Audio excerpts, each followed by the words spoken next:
and welcome to Beyond the Headlines. I'm Roy Counts and I'm back once again with another episode going behind the headlines and analyzing what's happening in the world. And to do that, I've got my co-host back in the studio. Welcome back, Sunil, after a gap of a few weeks. Thanks, Roy. Thanks. Right. So Sunil and I are going to discuss some of the things which are happening in New Zealand, in the world today. I want to start, Sunil, with the topic which is upmost on everyone's mind, and that is the government housing policy, which was announced a couple of weeks ago. Just to recap for the viewers, there were two rules which did not go down well with almost the entire population, including renters. That was the bright line test, yes, and also the taking out the interests as a tax deductible expense. Can you explain to me what these mean? So, Jacinda, before the elections, had and Grant had already said that they will not introduce the bright line test to that effect in the next government. You'll remember that they did a study and Winston Peters refused to support the government at that time in the last term for... Just to explain to our viewers, what is a bright line test for those who may not know? Yeah, so just with the background, so capital gain test, so bright line test is on similar things. So if you've had a property that you own for less than 10 years, and if you sell it, then you have to pay the interest on that. Okay. Oh, you have to pay the tax on that. So unless it's an owner-occupied property. Right. So right at the beginning, there was no bright line test. You could buy a property. There was 5 years. No, right at the beginning, I said. Yeah, right at the beginning. Yeah. So that then they National introduced a 2-year bright line test a few years ago. Yeah. Which meant that if anyone bought a house and flipped it or sold it for a profit within 2 years of first owning it, they would have to pay, which is basically a capital gains tax. Yeah. Right? Yeah. Remember that before the elections, Grant Robertson actually went on radio and said that there was no move to change the bright line test. Correct. Yeah. So after promising the voters that the bright line test would remain at 5 years, which means that if you buy a house and flip it within 5 years, you will have to pay capital gains tax. What does he do? He goes and increases it for 10 years. That's so right. it's now it is 10 years. So if you sell it after 7 years, your investment property, you'll have to pay the tax, including GST. So it's basically around 45%. Right, 45%. So including GST. So if I make a profit of 100,000, so let's say I bought a property for 800,000, sold it for 900,000 within 10 years. Yeah. I will now have to pay 45,000 out of that 100,000 as tax. Now there are people who have been doing this for a long time. So tax is no issue for them because they have been paying. But it is small. See, you've got to understand, New Zealand is a country, has a love affair with bricks and mortars. Right. That has been their great investment. That has been the retirement thing that they have had for years and years and years. They don't play much in the share market or anything else. So housing was their basically cash cow for retirement. But now you've got all these things have been introduced. And, it's becoming a little bit tough for mums and dads who have 1 or 2 properties. And that's what they were looking for, maybe for their retirement or, maybe to give it to the kids. But then you are being taxed on it. It is... 5 years was fine, but 10 years What makes me angry is that first Jacinda Ardern came and said that there would be no capital gains tax. Okay, technically there is no capital gains tax. But this is a capital gains tax through the back door. Yes, capital gains tax would be on your the value of the house that increases, but it's just another way of doing it. Exactly. And saying, okay, from 5 years, it's 10 years now. Yeah. That is to make the people own the property. The government thinks it'll decrease the house prices. House prices never come down in any country in any shape or form. In fact, many commentators believe that the house prices will go up because the demand will be there. Now you've got to think of the flip side. Is that Carter Hall Harvey just recently announced on Monday that there is a shortage of timber. Yeah. Timber means building. building means all the people that are doing little projects or big projects, wood will be in shortage. So what's that going to do? The price of construction will go up. Price of construction will be reflected in the house sales price. Right. What has happened to the income? Income hasn't gone up. That's it. The job market is in that point at the moment. There are people, struggling. Nestle just announced they're moving off to Australia. You will find a lot of small business owners. From 1st of April, the minimum pay has gone $20. All these factors will bring about a big drastic change in New Zealand economy, and it will not be for good. Right, and I think that's what giving money. Giving money, it's great, to help people, but that's only a short-term solution. As someone rightly said, the problem with the socialist politicians is not that they're bad. They have a kind heart. They want to work for the poor. I don't think they understand basic economics. Where will the money come from? As long as people are paying taxes, that's fine. They think that they will, sort of have an equitable society. The very fact that if someone sells a house and almost has to pay 50% of his profits as tax shows that that's what they want. But look at the businesses which will be affected, as you rightly mentioned. Now with timber, being so expensive, some people said that I think the building industry will move to steel. But we are not a big steel manufacturer. We don't allow the mining of coal, which is the main ingredient of steel. So you don't want to mine coal. You don't want to explore for oil and gas. You don't want to use natural gas, which is another point which I actually want to talk to you about in a few minutes. But coming back to housing, Ashley Church in his column in the New Zealand Herald says that it is going to get worse. The prices are going to go high, and what is going to happen is that rents will shoot up. What is your opinion as a finance person? I think rents will certainly shoot up because if you've got to pay the tax, because you will be taxed on the rental income that comes. So you might as well increase the tax because you are not able to get the tax deduction. So you increase the rent to meet the outgoing. Right. So who is going to suffer? The person that the government was trying to help by capping the.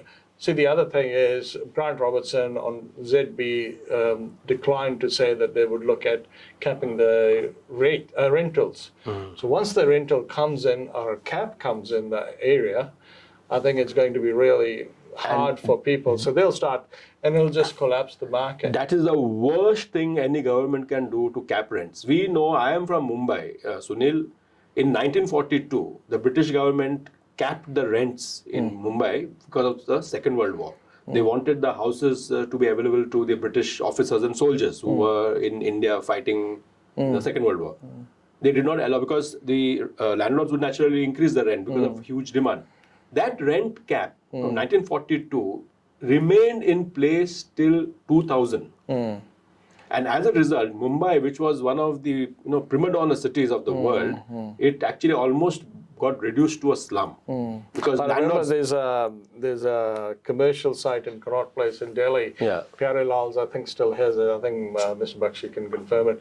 But they were paying just 12 rupees a month. Exactly. Or a year, something like that. Where commercial rents were about 5,000 or 6,000, people would pay 200 rupees. So look at it. Landlords don't have, they wouldn't be able to upkeep the house. Then you will find large swaths of the land becoming urban. The other thing that has come through is where the tenant can kind of change the house, paint it, or to suit their needs. Now, ridiculous. Landlords don't want someone to come and alter their house. Absolutely not. Without their consent. I mean, if the government, socialist government wants, the tenants to do that, then they should build government, housing, just like they used to have in East Germany and in Russia. I think Kayanga Ora is looking at that, and good on them. They're building a lot of, satellite places all around the city. But it's not sufficient to meet the demand and the needs that is there for rentals for state houses. And I think the sooner they do, because it's bureaucracy. See, it's the bureaucrats that make the decision, not the ministers. And so many times, because the buck stops with the minister, they get crucified. Yeah. And I think it is important to know it's the bureaucrats who make the decision, the policy advisors or policy makers who influence the minister, and then that's how the minister or the prime minister stands up and talks, because it's been provided, advice has been provided. See, according to I that. think this current government is bereft of ideas. They did that in the first term, and now 6 or 8 months into the next term, I can see they're bereft of ideas in terms of housing, because all that first what Robertson tried to do was pass the ball to the Reserve Bank. He told Adrian Orr, include housing as part of the remit for setting the OCR and for the other policies. Now, really, the Reserve Bank should be agnostic to house prices. They cannot actually include house prices or petrol prices or bed prices in their monetary policy. They just can't do it. Well, I like to know from the government what they've done about the petrol prices. Exactly. Even during lockdown, petrol prices are going up. Hello? Yeah. Who's using the petrol for your petrol prices to go up? Yeah. You're still getting petrol from overseas. Right. Containers are still coming. I mean, even now, petrol is like $2.17 in Auckland. Yeah. It's quite high. So not only that, you take into consideration the rates rise that will happen for the landlords. So you're being hit from rates from one side. You're being hit from the rental deduction, non-deduction thing, and it's. So if they want to be kind, they should remove GST from bread, from fruit, from vegetables. See, I agree on that, and tax the sugar thing. Yeah. The sugar, because see, sugar is the cause of so many diseases. There has been a lot of talk back around this cancer society and the request and the petition they're doing. But then, the sugar, which is cause of so many sicknesses, illnesses, diabetes in New Zealand, that'll actually, prevent or actually restrict people from getting into those habits of sugary drinks, etc. Right.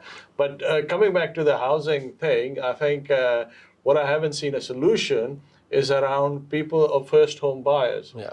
I mean, all this exercise is not going to help the first home Absolutely buyer not. at all. Yeah. In fact, if the house prices go up, their incomes are not going to go up. The bank's lending criteria will become very tight. So these guys are actually driven out of the first home buyers. Right. What the government should be trying to do is do a shared equity with the first home buyers. Say, okay, we'll lend you 5% or or 15% or whatever to make it 80. You've got to have maybe 5% genuine saving, and we'll help you with the rest 15% over 15 years. Yeah, just to explain to our viewers what share equity means is, when you apply for a loan, you need to have a deposit. So currently the deposit may be anything from say 10 to 20%. So if let's say a 10% deposit is say 70,000, if you're looking at a 700,000 property and 70,000 is the deposit, you don't have 70,000. You may have 30,000 or 35,000. The government should step in and say, okay, we will pay the remaining on an interest-free basis, and maybe make it a 5-year or a 10-year period repayment period, where you can, so that period, that loan will be paid off quicker. Yeah. And 9 times out of 10, what happens is the property prices goes up. Yeah. So if the property prices went 50,000 up, the individual or the homeowner can go back to the lending institution and say, look, we are about 75% LVR, loan to value ratio. Can we borrow 5% more to pay off this debt? Exactly. And in that way, the whole house will be theirs. Exactly. And the thing is that this is already existing in Australia. Yeah. So if it is existing in Australia, if Jacinda wants to be kind to the homeowners, why not bring such fiscal policies? I don't see such fiscal policies at all. All that they're doing is putting the ball to the RBI, increasing taxes. They have just no idea of how they need to tackle the situation. They have not taken off any taxes on import of construction material, for example. They have announced a new RMA policy, but it will take many years before it actually kicks in. And the local councils, there is no laws to get them to hurry up. So if you're in this industry for a long time, you know how long it takes to get a resource consent. And with RMA and resource consent, it just is if you don't expedite the supply, it will remain the same. Yeah. And that's exactly what continue happening. Okay, so that was a good discussion on housing, and I think everyone is unanimous that this is a failure of a policy, and if this continues, this government may actually face an exit in 2024. That is what some political commentators have already started saying, because it is affecting not only landlords, it's affecting the renters, and everyone right down the line will actually see the effects over the next few years. Well, at least that is the understanding. After about maybe a year or so, the government has now dusted down the light rail which they had abandoned, and they brought it back into the national reckoning. Do you think it's a good idea to bring it back? I think there's just too many things going on, and what it shouldn't do is yet another failure. Michael Wood's done, see, you have to understand, Michael Wood used to work with Phil Goff, right? In his office. Then Phil Goff became a mayor. Phil Goff endorsed Michael Wood. Michael Wood became an MP, and now he's the Minister of Transport. So, and has got a good relationship with the mayor. But I think, as Phil Goff said yesterday, we need to see the evidence. We need to see what is happening. They canned the Skywalk. Skywalk On the Harbour Bridge. On the Harbour Bridge, and I think as a government, if I was the government, I don't want too many projects where there is a possibility of a failure. Because you've already tried to do that. Yes, you can say that New Zealand First blocked it. Maybe they blocked it for the right reasons. Right. Yeah, and now they're going back again. First, it is a consultation with local people, local business, local community, how it's going to shape up. But there's no concrete plans. It was an announcement that that a consultation or a committee will be instituted, and they will gather the feedback. And then come back with a proposal, and then you start the things again. I don't think it's starting even in this term of the government. Right. So light rail was no go the first time around. People actually I heaved a sigh of relief when I said that the light rail was not happening, because I really believe, coming from a country which has got the world's largest railway network, that we need a heavy rail. From the airport, right up to the south and right down, down south and up north, and having taking a tram from is very, I don't know. I find it very retrograde. But probably that's what this government is all about. They want us to stop using our cars. They want us to stop. Okay, I wanted to talk about the gas. The natural gas policy. But before that, you were going to say something. I was going to say they instituted, and congratulations to them for the train between Auckland and Hamilton, or Papakura and Hamilton. But it's going to take 2.5 hours. Yeah. Right? So what's the difference? I mean, from Manukau on a very good day, or on even a bad day. On a bad day, it takes about an hour or 15 minutes to go there. Yeah. So I was, one of the ministers said, "Oh, you can at least sleep on it or work on it." How many people work after work? Nonsense. Or yes, it might be a good thing for sleeping. I thought it was going to be a fast rail, whereby you reach Hamilton from Papakura in an hour with a couple of stops. That would have been great. But if it's going to take 2.5 hours, so it's taking 5 hours out of your day to go to work and come back to work, plus 8 hours.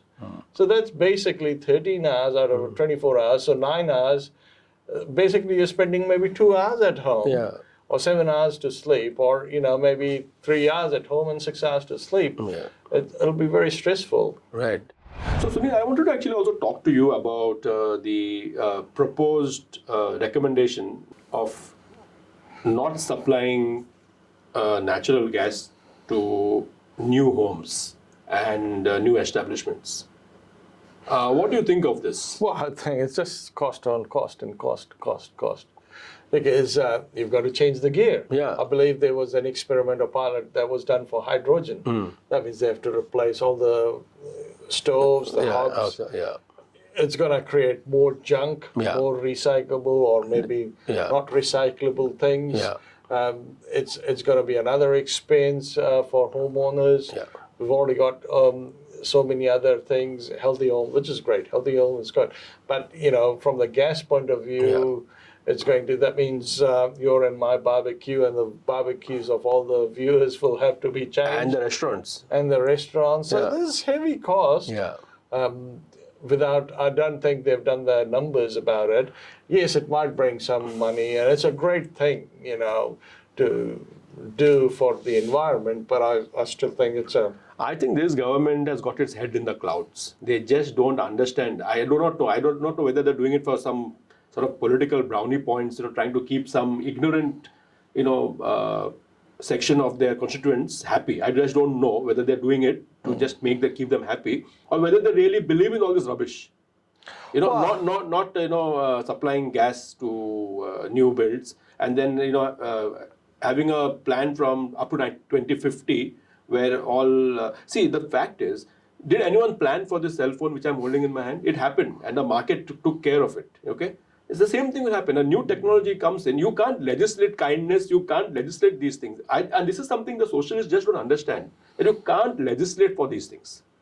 You need to plan for it. You need to, educate people, move people to that. But you can't legislate and say, stop all gas.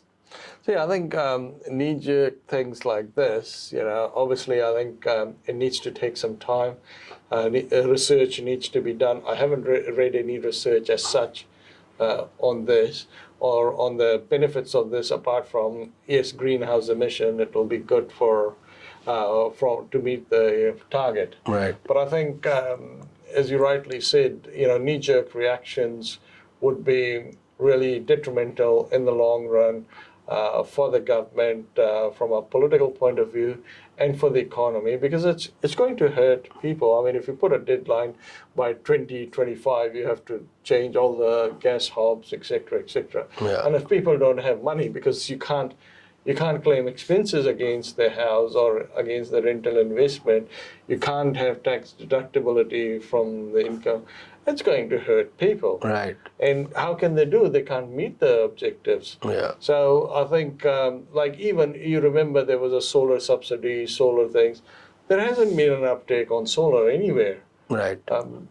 Some houses have taken it up, but it's not picked up. No, it is not picked up because it's expensive, and the fact is that it is not that if you have a solar panel and solar battery at home that electricity becomes free, because you are still connected to the grid. Correct. So the funny thing is that you are buying electricity from the grid and you're also selling your solar to the grid. Yeah, but the thing is that sale and purchase is not at the same rate. No. You're buying electricity from the provider at a higher rate. Correct. And when he buys your solar energy, he's paying you at a much lower rate. Yeah, I think it's 100 to 1 or something like that. Yeah, it's ridiculous. It's ridiculous. a very bad price. Yeah. So, where is the benefit? Yeah, and now with daylight saving starting in shortly next weekend, and with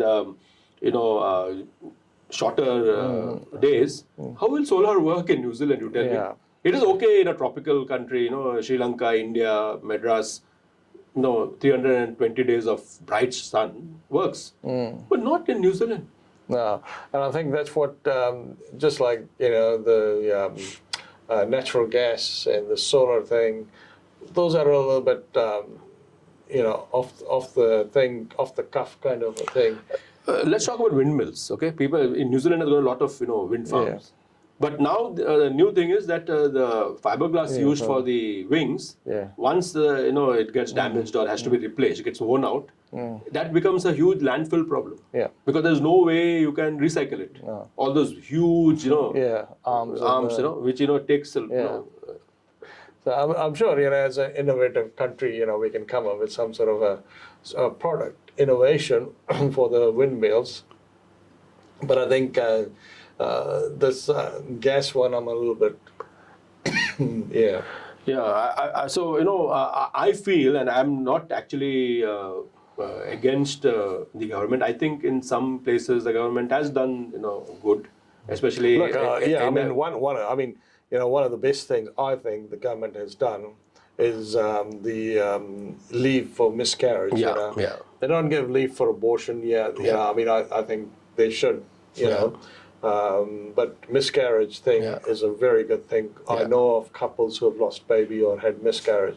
It's not a good time. So that's a good one. But having said that, let me also inform our Indian viewers that India actually was the first country in the world to have legislated leave for miscarriages. And so New Zealand is not the first country. And so people are actually, so that's a good thing which the government has done. And there are quite a few other things which, especially the handling of COVID. Although the vaccination is another, mess, I think, because Chris Hipkins told everyone that we would be first in the queue. It looks like we are way behind now in the queue. India has already vaccinated, I think by June they're going to vaccinate 300 million people. Israel has vaccinated most of its population. A lot of other countries have done that. We have not yet started. We have just got the first 2 ministers and just about a few thousand frontline workers getting the jab. So travel is now restricted because of that. So that, I think, for a small country of 5 million, we should have been on top of the game here. We dropped the ball. So while there have been some good things, overall, I think this government, from my reckoning, has not met the expectations. Before we wind up, Sunil, I just want to touch on the opposition. Now, when Judith Collins became the leader, there was a section of national supporters who were quite enthused because they were looking forward to Judith taking the reins. But what I now hear from ardent national supporters and even from some people, who are members of the National Party, is that she's probably lost her mojo. Do you see it that way? No, I don't think she's lost her mojo. You've got to give. See, Jacinda is a great communicator. Top marks to that. I don't think that's Judith's forte, as such. And when you're in opposition, no one wants to talk to you. You are least counted. But what you can do is make noise. And either the Labour government is doing absolutely perfect, that they can't find fault in them, or it is that the national government wants to tread very carefully, National Party wants to tread very carefully so that they don't create a boo-boo. And because remember, they're nowhere near coming to even a majority, right? Labour's in a very good driving seat. They don't even need Greens. And when you're a small party or a opposition party, in this case, you need to be very careful as to when you speak, what you speak. Right. What are the issues you... But having said that, let me tell you that David Seymour has actually, a lot of people, including me, I think David Seymour is actually acting like the leader of the opposition. The kind of stuff that he is doing, is street corner meetings that he's holding, the kind of issues that he's raising, the kind of issues that people like Brooke Van Velden, his deputy, is raising in Parliament and questioning the government. I think that was something which we expected Judith to do as an opposition leader. Yeah, but I think I don't know what's in the report. I would love to see or read or hear what's in the report of the elections, right? And they've had few things go against them prior to the election. Probably, and I think it's probably their time. They're looking at how they regather, have a good mandate, etc. So I think if we give her time, you've got to see David Seymour is what Winston was, like one-man band. Yes, he's got about 10 MPs in there, but he has been their spokesperson. He's done an excellent job over so many years building it up. So he knows what to do. Judith has been in the party. She's been a minister, but she hasn't been a leader. So it's going to take her time to strategize carefully as to what and how to attack. And I think come the Parliament sessions and all, and you also got to think, lockdown, no lockdown, lockdown, open up, this kind of things kind of break the chain of how you're going to do. I mean, you're not going to criticize the government when there are community cases spreading. Well, Sunil, thank you so much for coming into the studio and after a few weeks and discussing all these things. I really appreciated your views and stuff that you shared with us. Viewers, in case you agree with the things that we have said, or if you don't agree with the things that we have discussed, please let us know. Send us direct messages on our Facebook page or through any of the other social media platforms on which we are. And do keep watching and let us know what are the things that you want us to discuss. Thank you very much, and we will see you again next week, same time. Thank you very much, and happy Easter.